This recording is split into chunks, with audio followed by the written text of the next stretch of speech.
أجرت قناة البي بي سي مقابلة تلفزيونية مع فخامة الأخ الرئيس علي عبد الله صالح رئيس الجمهورية، تناول فيها المستجدات على الساحة الوطنية والمساعي المبذولة من قبل الأشقاء والأصدقاء لحل الأزمة السياسية الراهنة في البلاد.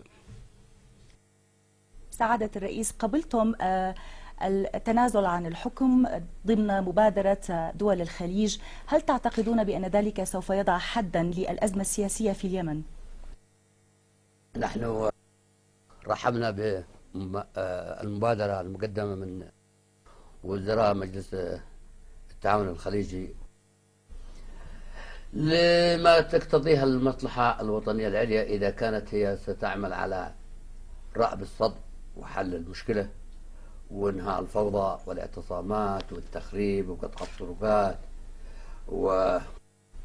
فإحنا لماذا ما نتعامل معها في إطار الدستور؟ يعني نحن ندعو إلى انتخابات مبكرة لمصلحة وطنية سواء نيابية أو رئاسية. في العالم الغربي كله واللي تعلمنا منهم الديمقراطية، هم يتحدثوا عن الديمقراطية، ولكن في هذه العاصفة التي حدثت في منطقة الشرق الأوسط في الآونة الأخيرة، مع تقديرنا لأصدقائنا في الغرب أنهم ينظرون إلى الأقلية ويهتموا بوضعها ولا ينظروا للأغلبية، بالرغم أن احنا تعلمنا أن من حصل على الأغلبية هو الذي يتحمل مسؤولية الحكم. ولكن الآن تغيرت الموازين، القنوات الفضائية والإعلام الغربي وبعض الإعلام العربي يتجه نحو الأقلية ويطلب الحكام بالرحيل.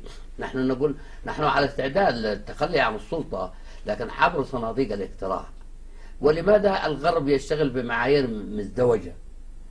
يعني ينظر إلى الفوضى وقال هذه إرادة الشعوب. نحن نهتم بمطالب الشعوب، وشعبنا اليمني بلد ديمقراطي تعددي سياسي. لماذا ننظر إلى الفوضى الخلاقة التي بتحصل في الشوارع وقتل النفس المحرمة وقطع الطرقات وقتل رجال الشرطة وقتل العسكريين؟ لماذا ما ينظر الغرب من خلال قنواته الفضائية إلى التجمعات الكبيرة التي تحشد لتأييد الشرعية وتأييد السلطة، تأييد للشرعية الدستورية؟ لماذا ينظر لها باهتمام؟ ينظر إلى الأقلية في شارع الجامعة ويعطيهم اهتمام كبير، لا يعطي للملايين التي تخرج في محافظات اليمن بالملايين، لا يعطيها اهتمام. وينادي السلطة لماذا ما ينادي السلطة لماذا ما تسرع في نقل السلطة؟ طيب كيف نقلها؟ هذا انقلاب. تناديني من أمريكا ولا من أوروبا انقل السلطة إلى من؟ أنقلها إلى الإنقلابيين؟ لا، أنا أنقلها عبر صناديق الاقتراع. تعال احنا نشكل لجنة عليا للانتخابات والاستفتاء وندعي رقابة دولية تشرف على نزاهة الانتخابات وتعال خذها. لكن عملية انقلابية مرفوضة تماما. احنا لن نقبل العملية الانقلابية سواء في الداخل أو تأييدها من الخارج.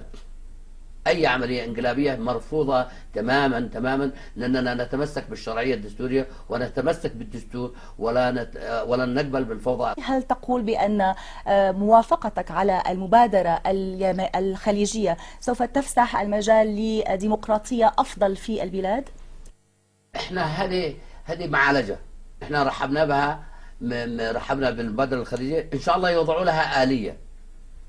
لها آلية ونحن نرحب بها. إذا كانت ستعمل على حل المشكلة وراء بالسلطة فليس عندنا مشكلة أن نضحي بالسلطة، وإحنا مش مهتمين بالسلطة، إحنا مهتمين بالوطن، إحنا مهتمين بالتنمية، مهتمين بالثقافة، مهتمين بأمن واستقرار، بالسلم الاجتماعي، مهتمين بعدم إراقة الدم اليمني. هذا اهتمامنا كسلطة. ولذلك أنا لما نقدم تنازلات تلو التنازلات مش أنه يعني ضعف النظام السياسي، هو حرصا على الدم اليمني وعلى السلم الاجتماعي وعلى عدم وجود ثقافة الكراهية والبغضاء بين أبناء الوطن الواحد.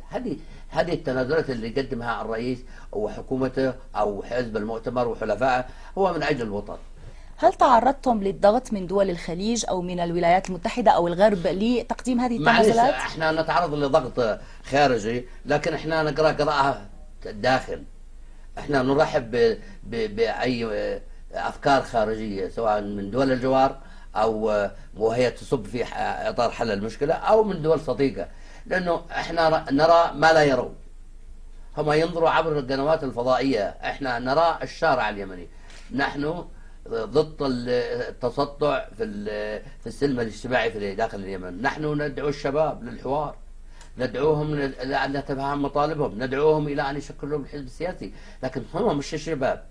الشباب هم أحزاب اللقاء المشترك راكبين موجة الشباب، هم أحزاب اللقاء المشترك، وهذه أحزاب متناقضة على فكرة. ويعني إذا كانت هم الآن يمارسوا أعمال العنف والتخريب والتضليل والكذب وهم خارج السلطة، كيف لو وصلوا إلى السلطة؟ ستكون كارثة على الشعب اليمني.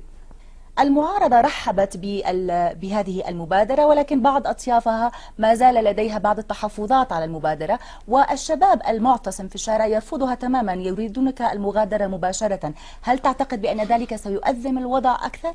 أنا أعتقد أن هذا هو يزيد يصعد الأزمة، لا يحل المشكلة. الآن هم في حالة إرباك. الآن الحي في حي الجامعة خليط من الناصريين على الاشتراكيين على الأخوان المسلمين على تنظيم القاعدة على الحوثيين. وللأسف الشديد الآن الغرب اللي بيقول هو يوقف إلى جانب الشعوب في مجال مكافحة الإرهاب ومنها تنظيم القاعدة. الآن تنظيم القاعدة في أحد يطلبهم إلى المعسكرات الخارجة عن النظام والقانون.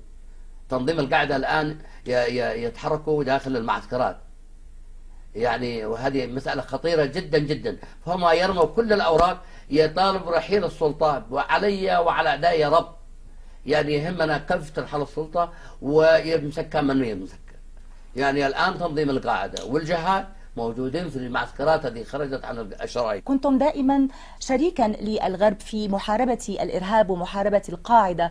هل تعتقدون بأن الغرب ودول الجوار سوف تكون قلقة من مستقبل اليمن بعد رحيلكم؟ ما في شك أنهم سيكونوا، لكن هذا معناه من صنيعتهم أنهم الآن يتساهلوا عن تنظيم القاعدة الذي الآن يتوجه إلى معسكرات الذي خرجت عن الشرعية وإلى محل الاعتصامات وإلى قطع الطريق في مارب وقطع الغاز على المواطنين وقطع المحروقات والتقطع في خط مارب صنعاء. حول من هم؟ تنظيم القاعدة. طيب لماذا الغرب ما ينظر إلى هذا العمل التخريبي وأنه خطورتهم في المستقبل؟ يعني أن أنتم تصنعوهم بأيديكم. هم الغرب صنعوا القاعدة عندما أيام الحرب الباردة، أيام أفغانستان، وبعدين الغرب يدفع ثمن دعمهم لتنظيم القاعدة. الآن وهم يتغاضون عن ما يعمله تنظيم القاعدة في اليمن سيدفعوا الثمن. ماذا تعتقد الخطوة التالية سوف تكون؟ هل ستوافق المعارضة على كافة المبادرة؟ هل ستشكلون حكومة ائتلاف وطني مع المعارضة؟ يعني من الرد الأولي للمعارضة أنهم رافضين أن يشاركوا في الحكومة، يعني هذا واضح. احنا مضطرين أن نعيد تشكيل الحكومة من قوى التحالف ومن قوى مستقلة ومن حزب المؤتمر، لن نسمح أن يبقى الوطن مشلول، وندعو إلى انتخابات رئاسية وبرلمانية مبكرة تحت إشراف دولي. ومن يريد أن يصل إلى السلطة عبر صناديق الاقتراع، لكن عبر الاعتصامات والفوضى وقطع الطرق والزحف على مؤسسات الدولة وتخريبها ونهب البنوك، هذا مرفوض سيواجه بكل حزم من قبل الشعب.